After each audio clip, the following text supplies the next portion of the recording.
नमस्कार, स्वागत है आप सभी का न्यूज वन इंडिया में और मैं हूं आपके साथ शाफनी पटनायक। बुलेटिन की शुरुआत करेंगे बड़ी खबर के साथ, जहां यूपी उपचुनाव में 9 विधानसभा सीटों पर आज काउंटिंग है। सुबह 8 बजे से पोस्टल बैलेट से होगी वोटों की गिनती, 8:30 बजे से ईवीएम मशीनों से वोटों की गिनती की जाएगी। सीसामऊ, मीरापुर, कुंदरकी, मझवा में वोटों की गिनती होगी। कटहरी, करहल, कासाबाद, खैर फुलपुर में काउंटिंग होगी। मतगणना को लेकर सभी तैयारियां पूरी कर ली गई है। मतगणना में कंट्रोल रूम से सीसीटीवी कैमरों से निगरानी होगी। सभी जगहों पर पर्याप्त व्यवस्थाएं कर दी गई है। ये बड़ी खबर आपको बता दें, सभी जगहों पर पर्याप्त पुलिस बल भी तैनात है। ये बड़ी खबर आपको बता दें, जहां कटेरी, करहल, गाजियाबाद, खैर फुलपुर में काउंटिंग होगी और आपको बता दें थोड़ी देर में काउंटिंग शुरू हो जाएगी। उत्तर प्रदेश के 9 विधानसभा सीटों पर वोटिंग हुई थी, जिसके बाद आज मतगणना है।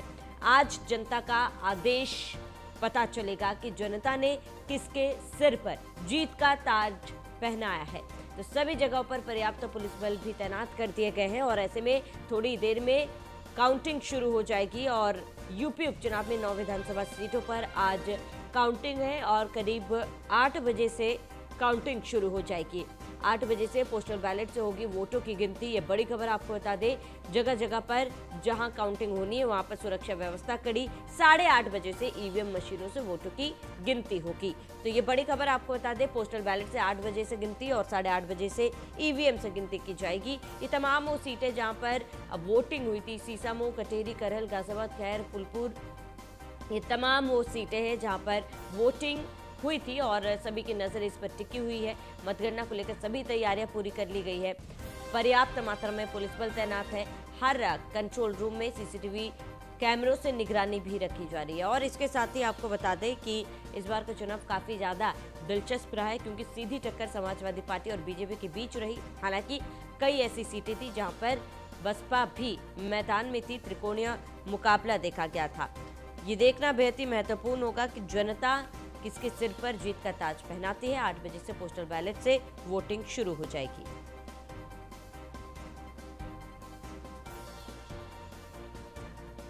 अधिक जानकारी के लिए हमारे साथ रामलाल साहनी जुड़ चुके हैं मिर्जापुर से। रामलाल, क्योंकि थोड़ी देर में वोटों की गिनती शुरू हो जाएगी, सभी की निगाहें टिकी हुई है। साफ तौर पर सीधी टक्कर जो है समाजवादी पार्टी और बीजेपी के बीच देखी गई थी। आज जनता का आदेश आएगा, क्या लगता है कि स्थिति क्या कहती है? स्थिति तो लगभग लगभग दोनों सम सम बराबर बराबर की है कि कौन जीतेगा कौन हारेगा। 442 जो ईवीएम अंदर रखे हुए हैं वो आज ईवीएम देर शाम तक पूरा क्लियर कर देगा कि कौन जीतेगा कौन हारेगा। लेकिन इस बीच जो सियासी जो माहौल है, जो लोगों के अंदर जो धड़कने हैं, वो सबकी धड़कने, जो प्रत्याशी हैं और प्रत्याशी के जो समर्थक हैं, वो सारे लोगों की जो धड़कने हैं वो थम सी गई हैं।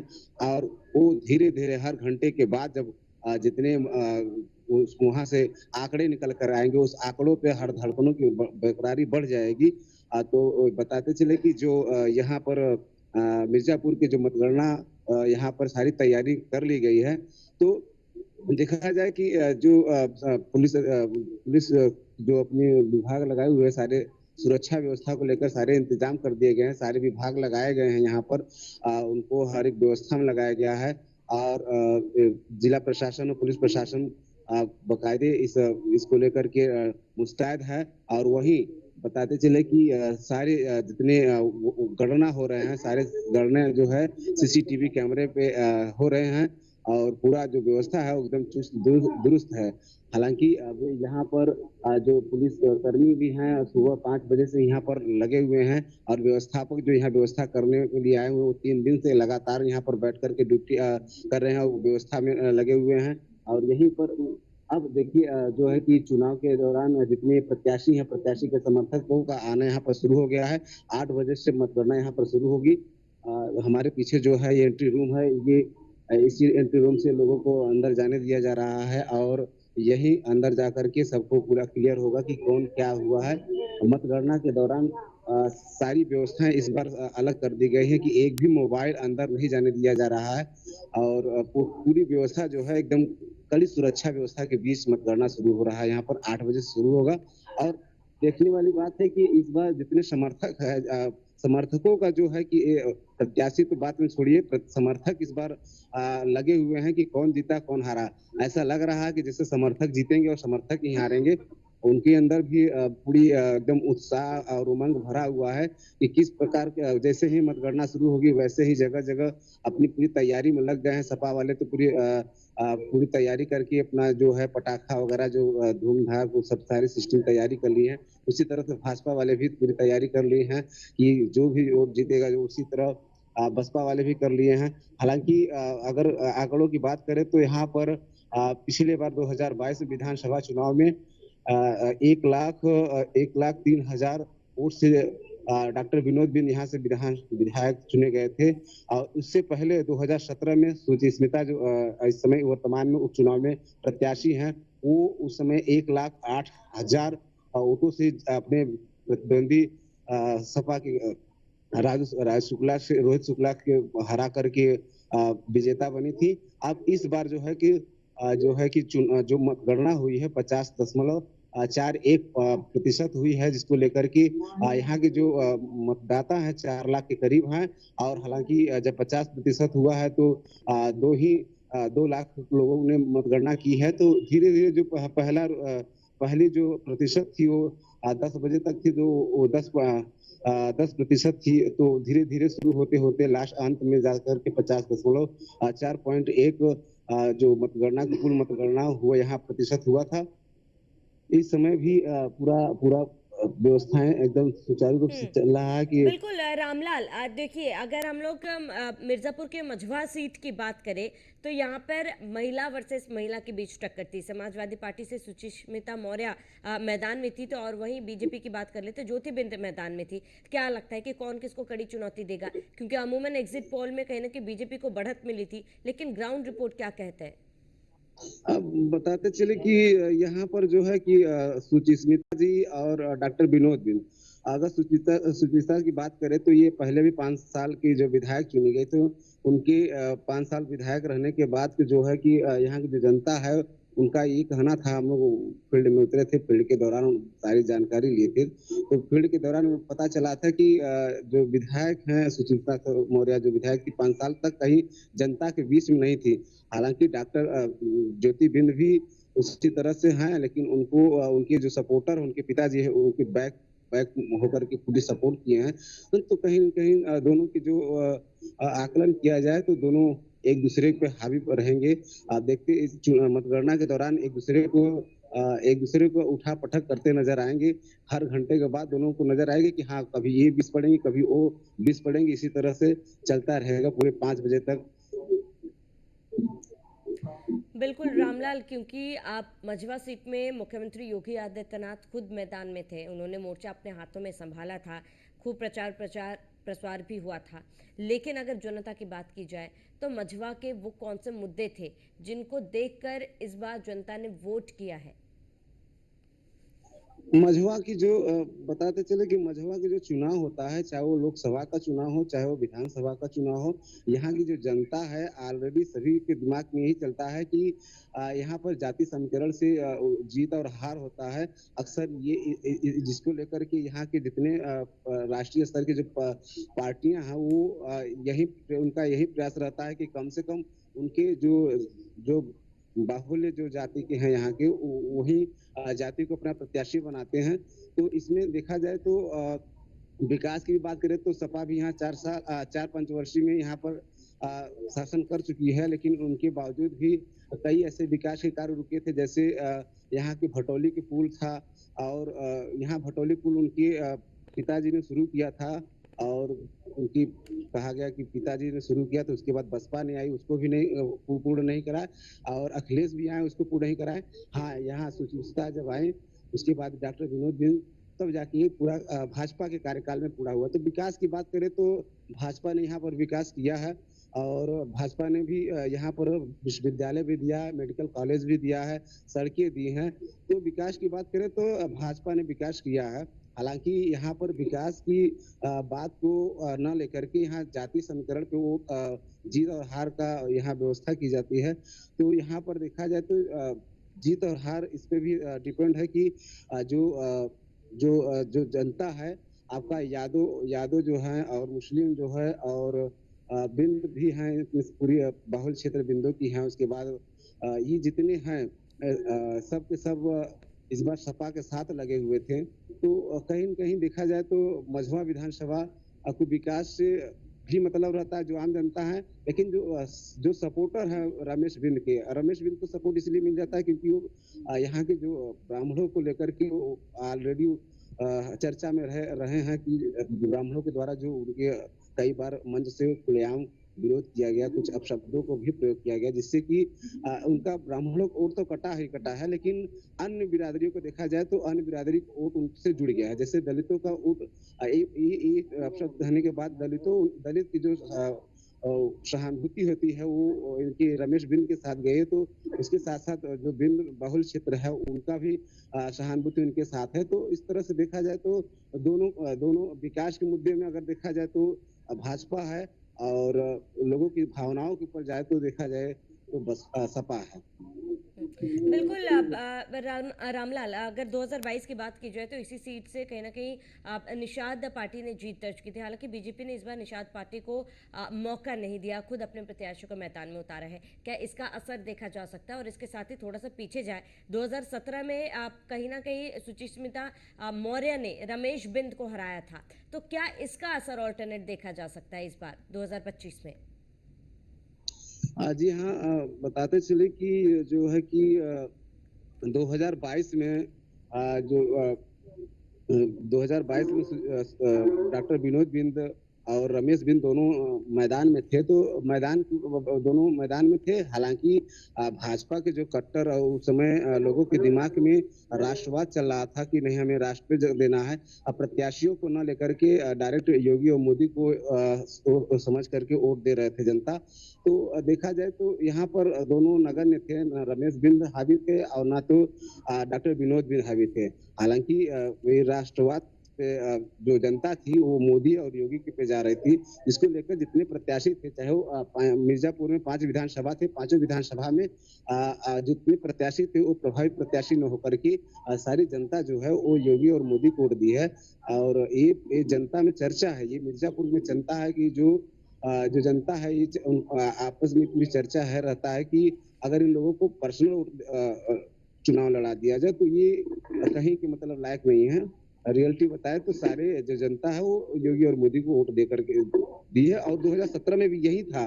2017 में जो था योगी और मोदी का जो प्रभाव था वो घर घर था, पूरी प्रचार प्रसार था, पूरी राष्ट्रीय स्तर के जो राजनेता थे वो पूरे घर घर जाकर के किए हैं। और 2024 में भी यही स्थिति रही है कि अखिलेश जी भी दो बार यहाँ पर मझवा विधानसभा में आए हैं।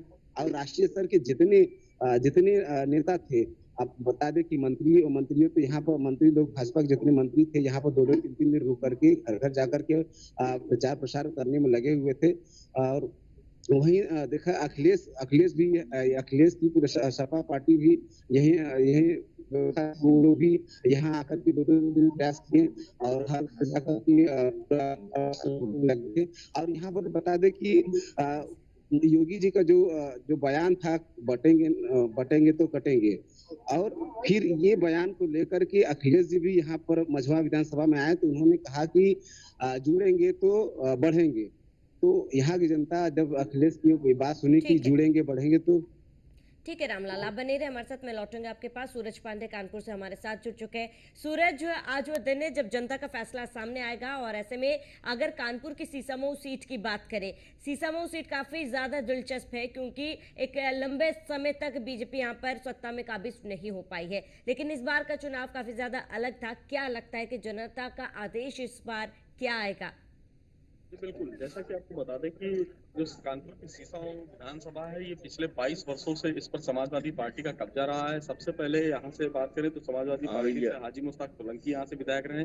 उनके देहांत हो जाने के बाद उनके बेटे इरफान सोलंकी यहाँ से 3 बार लगातार विधायक रहे। तकरीबन 22 साल से ये सीट जो है समाजवादी पार्टी के कब्जे में इरफान सोलंकी को सजा हो जाने के बाद ये सीट खाली हुई और उसके बाद हुए उपचुनाव में भाजपा के उम्मीदवार सुरेश अवस्थी के रूप में सामने आया और समाजवादी पार्टी ने यहाँ से इरफान सोलंकी की पत्नी नसीम सोलंकी को ही मैदान में उतारा था, जिसके बाद आज जो है वो सभी प्रत्याशियों की किस्मत का फैसला होने वाला है। तो सीधे तौर पर बात करें तो इस सीट पर समाजवादी पार्टी और भारतीय जनता पार्टी के बीच कड़ा मुकाबला देखा जा रहा है। वहीं सबसे बड़ी बात आपको ये बता दें कि यहाँ पर जो आज मतदान होना है उसको लेकर देखिए यहाँ पर तैयारियां भी जो है वो पूरी कर ली गई है और बाकायदा एक एक व्यक्ति की यहाँ पर निगरानी की जा रही है। सुरक्षा व्यवस्था का पूरी तरीके से किसी भी प्रकार की जो मतगणना है उसमें समस्याओं का सामना करना पड़े। सबसे बड़ी बात यह है कि तकरीबन 24 राउंड यहाँ पर कराए जाएंगे, जिसमें सबसे पहले बैलेट पेपर की गणना होगी। बैलेट पेपर की गणना होगी, उसमें एक टेबल अलग से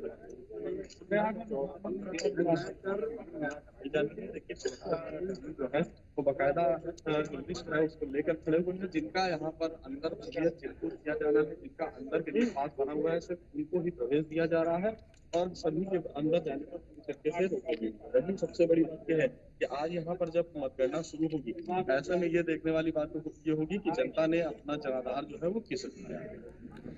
बिल्कुल सूरज, क्योंकि यहाँ पर करीब 22 साल से समाजवादी पार्टी सत्ता में काबिज है, लेकिन मुख्यमंत्री योगी आदित्यनाथ ने खुद यहाँ की कमान अपने हाथों में ली थी, प्रचार प्रसार भी किया था और ऐसे में कई मुद्दे थे जिसको लेकर बीजेपी भुनाने की कोशिश भी की थी। क्या लगता है कि जो 22 साल का रिकॉर्ड है समाजवादी पार्टी का, उसको बीजेपी इस बार तोड़ पाएगी? क्योंकि सीसामऊ में भी अपने स्थानीय कई मुद्दे थे, जातीय समीकरण भी अपना था। ऐसे में क्या लगता है कि इस बार आप कितना टफ रहा है ये फाइट और क्या बीजेपी इस बार हरा सकती है समाजवादी पार्टी को? जो आंकड़े हैं वो 1,11,000 यहाँ पर मुस्लिम मतदाता है, कहा जाता है मुस्लिम बहुल सीट। मगर दूसरे नंबर पर अगर सबसे ज्यादा कोई मतदाता है तो वो सवर्ण मतदाता के रूप में ब्राह्मण मतदाता जो है वो 70,000 है। वहीं दलित मतदाताओं की बात करें तो 60,000 है और वैश्य मतदाता जो इस सीट की बात की जाती है तो ऐसे में यहाँ पर तकरीबन 26,000 मतदाता है। वहीं क्षत्रिय मतदाताओं की बात करें तो 6,000 है और सिख और पंजाबी मतदाता है वो भी 6,000। वहीं इसमें ओबीसी की बात करें तो 12,500 ओबीसी है। ऐसे में कहीं ना कहीं से सवर्ण मतदाता, क्योंकि कहा जाता है भारतीय जनता पार्टी को ही बड़ी संख्या में मतदान करता है, ऐसे में सवर्ण मतदाताओं का जो रुझान है वो इस बार साफ तौर पर जिस तरीके से सीएम योगी आदित्यनाथ ने एक के बाद एक 3 यहाँ पर जनसभाएं करी और उसके बाद रोड शो भी किया और केशव प्रसाद मौर्य ने भी यहाँ पर रोड शो किया, सभी जातियों को साधने का भरसक यहाँ पर प्रयास किया गया है। सबसे बड़ी बात यह है कि अगर सवर्ण मतदाता एक होकर भारतीय जनता पार्टी के पक्ष में अगर वोट कर देते हैं तो कहीं ना कहीं समाजवादी पार्टी के जो प्रत्याशी हैं उनकी मुश्किलें साफ तौर पर खड़ी होती हुई नजर आएंगी। ठीक है सूरज, क्योंकि 8 बजे पोस्टल बैलेट से काउंटिंग होगी और उसके बाद ईवीएम से काउंटिंग की जाएगी, ऐसे में सुरक्षा व्यवस्था वहां पर कितनी कड़ी है? क्योंकि कहा जा रहा है कि जो तमाम कंट्रोल रूम है वहां पर सीसीटीवी से भी निगरानी रखी जा रही है, लेकिन कई बार हम देखते हैं कि काउंटिंग के दौरान बाहर जो है समर्थकों की भीड़ लग जाती है और कुछ अप्रिय घटनाएं हो जाती है या फिर आपस में विवाद होता है। इन तमाम चीजों को रोकने के लिए क्या व्यवस्थाएं हैं वहां पे? बता दें कि यहाँ पर पुलिस का जो कड़ा पहरा रखा गया है, पुलिस के भारी तादाद में यहाँ पर जवानों को लगाया गया है ताकि किसी भी प्रकार की कोई गड़बड़ी ना हो। मतगणना स्थल के पास किसी के भी जाने की अनुमति नहीं है। मतगणना स्थल पर जहाँ पर मतगणना की जाएगी वहाँ पर मोबाइल ले जाना पूरी तरीके से वर्जित है। वहीं प्रत्याशी को ही केवल मतदान स्थल पर आने की अनुमति दी गई है। ऐसे में कहीं ना कहीं से लगातार 3 जगह पर चेकिंग के बाद ही यहाँ पर प्रवेश किया जा रहा है। सबसे पहले गल्ला मंडी का क्योंकि मुख्य द्वार है, वहां से जिनका भी पास इशू किया गया है उनको ही प्रवेश दिया जा रहा है और उसके बाद जैसा कि अभी हमने आपको दिखाया कि देखिए सुरक्षा व्यवस्था की बात करें तो देखिए सुरक्षा व्यवस्था में सबसे पहले पुलिसकर्मी मुख्य दरवाजे पे है, वहीं दूसरी तरफ LIU के यहाँ पर जवान है और उसके बाद यहाँ पर पुलिस है। मल्टी डिटेक्टर यहाँ पर लगाए गए हैं ताकि जो भी लोग यहाँ पर प्रवेश करें वो किसी भी प्रकार का इलेक्ट्रॉनिक सामान अंदर ना जा पाए। साथ ही साथ इस बात का भी ख्याल रखा जा रहा है कि किसी भी प्रकार से ऐसा व्यक्ति अंदर प्रवेश ना कर पाए। देखिए बकायदा यहाँ जो पुलिसकर्मी है वो एक लिस्ट लिए हुए हैं, जिन व्यक्तियों का इस लिस्ट में नाम है बकायदा सिर्फ उनको ही इस प्रवेश दिया जा रहा है। और सबसे बड़ी बात यह है कि आज जो मतगणना होनी है ऐसे में कहीं ना कहीं से जो ये साफ तौर पर बताया जा रहा है कि समाजवादी पार्टी की तरफ से लगातार ये आरोप भी लगते रहे हैं कि यहाँ पर उन्होंने समाजवादी पार्टी कार्यकर्ताओं ने एक वीडियो भी वायरल किया था जिसमें बताने का प्रयास किया गया था कि जो स्ट्रांग रूम है जहाँ पर ईवीएम रखे गए हैं वहाँ के कैमरे, सीसीटीवी के जो कैमरे हैं वो बंद थे। ऐसे में कहीं ना कहीं से जो सीसीटीवी कैमरे हैं वो भी लगातार चल रहे हैं और समाजवादी पार्टी के जो कार्यकर्ता हैं उन्होंने ईवीएम स्ट्रांग रूम के पास ही अपना एक कार्यालय बनाकर डेरा डाल रखा था ताकि किसी भी प्रकार की कोई गड़बड़ी की आशंका ना हो। ठीक है, ठीक है सूरज, आप बने रहे हमारे साथ, रामलाल साहनी आप भी बने रहे हमारे साथ, पल पल की अपडेट आप तमाम लोगों से लेते रहेंगे। तो आज जनता का आदेश जारी होगा कि किसके सिर पर जनता जीत का ताज पहनाती है। पल पल की अपडेट न्यूज़ 1 इंडिया आप तक पहुंचाते रहेगा, लेकिन यहाँ पर रुकेंगे एक छोटे से ब्रेक के लिए, जल्द हाजिर होंगे।